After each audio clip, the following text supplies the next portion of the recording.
انہی کانٹراڈکٹری تصورات کو ہیراکلائٹس آگے جاری رکھ کے کہتا تھا کہ اوڈوس آنو کاٹو. اس کا کیا مطلب ہے؟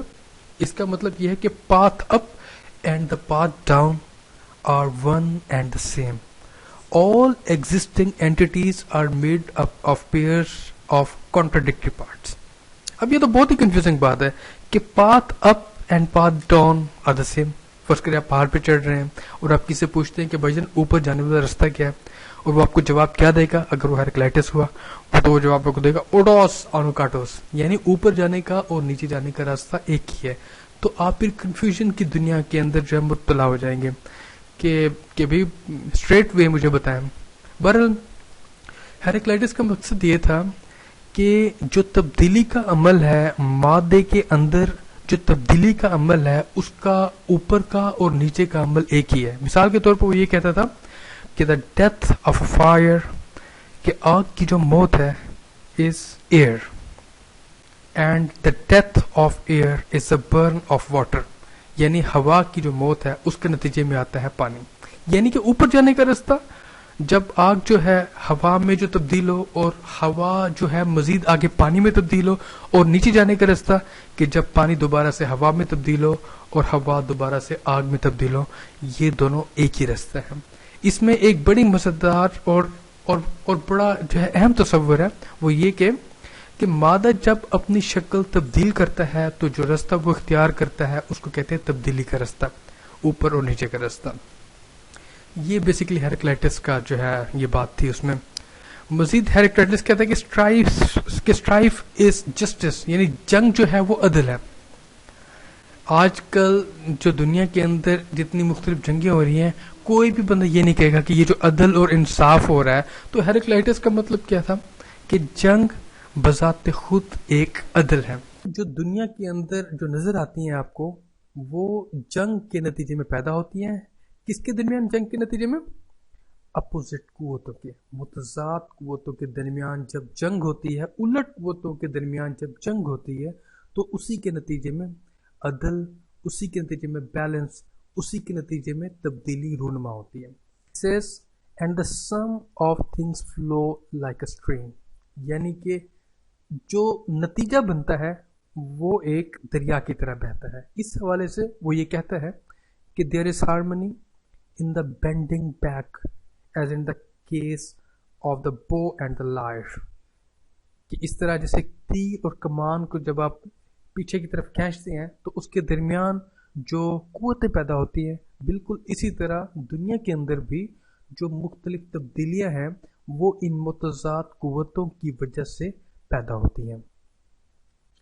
ہیراکلائٹس کہا کرتا تھا فالو دا کامن.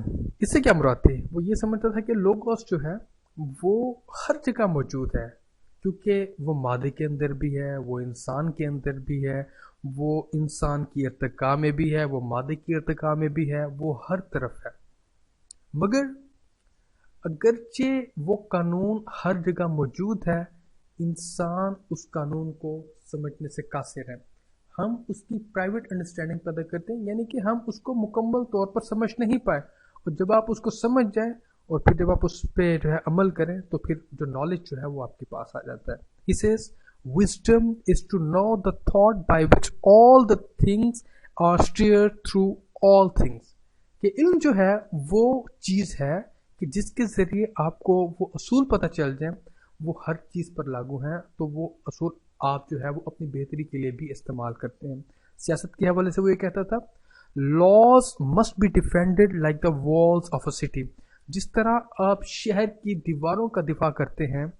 جب دشمن فوج جو ہے آپ کے شہر پر جو ہے حملہ کرتی ہیں تو آپ دیواروں پر کھڑے ہو کر اس کا دفاع کرتے ہیں اپنے شہر کا کہ وہ دیواریں نہ ٹوٹیں. بالکل اسی طرح قوانین کا بھی تحفظ جو ہے وہ کرنا چاہیے. یہ کوئی ریڈیکل آدمی نہیں تھا، کوئی انقلابی نہیں تھا. چاہتا تھا کہ جو ہیراکلائٹس کی وفات تقریباً 60 سال کی عمر میں ہوئی، اس کو جو ہے ایڈیما ہوا، یعنی کہ جب آپ کی جلد کے نیچے بہت سارا پانی اکٹھا ہوتا ہے تو اس کو ایڈیما کہتے ہیں. اس وقت لوگوں کو سمجھ نہیں آتی تھی کہ اس کی کیا وجہ ہے. اس کا یہ خیال تھا کہ اس کو کسی نے کہا کہ تم اپنے جسم کے اوپر گوبر ڈال دو اور پھر تم سورج کی روشنی کے سامنے لیٹ جانا، تو یہ جو تو یہ جو پانی بھرا پڑا ہے یہ سارا ختم ہو جائے گا. وہ پانی تو ختم نہیں ہوا، ہیریکلائٹس خود ہی ختم ہو گیا. بہرحال ہیریکلائٹس نے جو بنیادی تصور دیے، جس تصور میں اس نے جو ہے دو متضاد تصوروں کو جو ہے اکٹھا دکھایا ہے کہ دو متضاد چیزیں جو ہیں وہ اکٹھی بھی ہو سکتی ہیں، اس پر بڑی لمبی ڈیبیٹ چلی. آج تک اس پر ڈیبیٹ جاری ہے. ریڈا کو اٹھا لیں، یہ ڈیبیٹ جو ہے یہ آج تک جاری ہے. ہیریکلائٹس کے بالکل جو الٹ فلاسفر کھڑا تھا اس کا نام تھا پارمینیڈیز، جس کے نقطہ نظر کو ہم نیکسٹ لیکچرز کے اندر بیان کریں گے. پلیٹو اور ایرسٹاٹل کی جو بیسک فلاسفی ہے وہ ہیریکلائٹس اور پارمینیڈیز کے درمیان ڈیبیٹ کے نتیجے میں پیدا ہوتی ہے. ہیریکلائٹس کے جو بنیادی خیالات ہیں ان کو مزید سٹوئکس نے بھی جاری رکھا، جو کہ ہیلینسٹک پیریڈ کے اندر آتا ہے. ان کو بھی ہم نیکسٹ ایپیسوڈز کے اندر جو ہے ہم ان کو کور کریں گے. آج کے لیے اتنا ہی کافی ہے.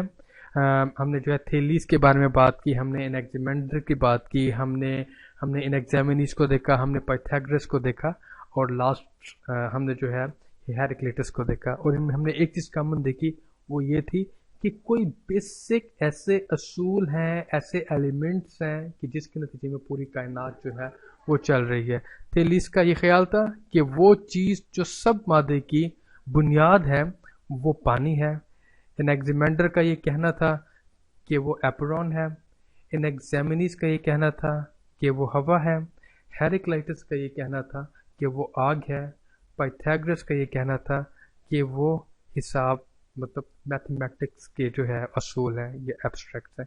حقیقت کیا ہے یہ آپ بھی نہیں جانتے، یہ میں بھی نہیں جانتا، لیکن اس ڈیبیٹ کے نتیجے میں وہ بیسک خیالات، وہ بنیادی تصورات جو ہے وہ قائم ہوئے ہیں کہ جن کو تمام فلاسفرز نے مد نظر رکھتے ہوئے وہ تھیوری بنائی، جو کہ تقریباً 2000 سال تک انسان کی سوچ پر غالب رہی، اس پر قائم رہی. تو نیکسٹ ایپیسوڈ میں ہم انشاءاللہ مزید فلاسفرز کی بات کریں گے. تب تک کے لیے اللہ حافظ.